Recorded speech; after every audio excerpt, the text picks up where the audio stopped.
This is a fantastic rock. This is Skarn. Skarn is a coarse-grained rock that typically exhibits many colors, pockets of large mineral formations, and many reflective surfaces, resulting in a sparkling appearance.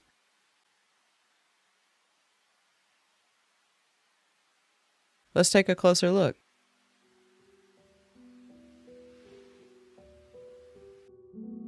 The first thing that catches my eye is the green.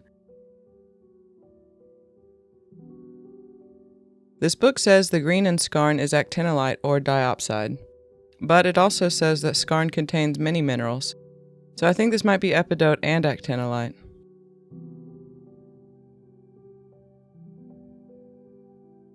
This is interesting. It looks like a half green, half clear crystal. I felt like Basil of Baker Street lining up bullets trying to see if this thing is connected.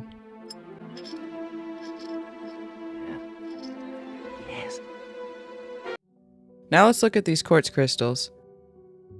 This one looks like a shark took a bite out of it, but that's probably not what happened. Sharks are too big. It's a pretty random arrangement, and it looks like they formed together like this, but it also looks like they got melted and smashed together. And what's up with these green sticks? There's more of it down here. Could this be tourmaline? Dark, elongated, slender crystals often embedded within minerals like quartz. It sounds like it could be. If so, this is pretty rare, or maybe not. Who knows how many rocks I've picked up that had tourmaline and I didn't know because it was microscopic and I couldn't see it. Alright, let's go check out some garnets. These are grossular garnets, a common type of garnet found in the Pacific Northwest. But what does grossular even mean? Mindat says this type of garnet was originally named cinnamon stone in 1803 by German geologist Abraham Gottlob Werner and renamed grossularite by Werner in 1808, named for the color of gooseberries, as the original specimens were this color. They can be found in several colors such as pink, white, green, and yellow, but most commonly in the brown, orange, red range, and they are rarely found as colorless.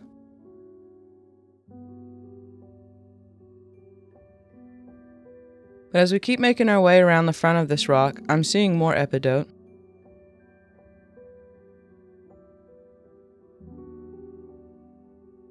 Many of the crystals on this rock are weathered, but this darker crystal is sitting deep enough that it has been protected and its striations preserved.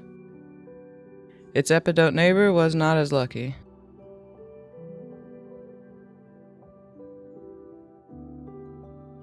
Like many of the garnets, the crystals in this rock have been experiencing a very long process of being broken down into sediment and continuing on the rock cycle. An observation even an amateur like I can make is that even though this one is missing a chunk, the quartz crystals have maintained much of their shape.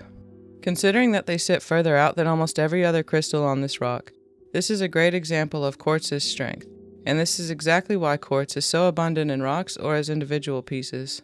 We'll take a quick look at the back of this rock because it's covered in garnets.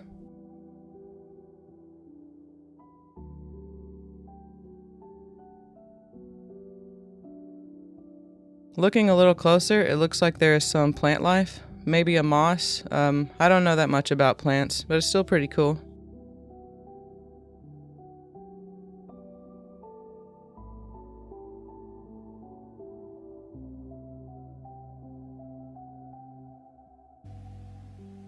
Well, what a treasure this tiny piece of Skarn is. Ryan is the one who found this. He showed it to me and then tossed it on the ground. Not on my watch.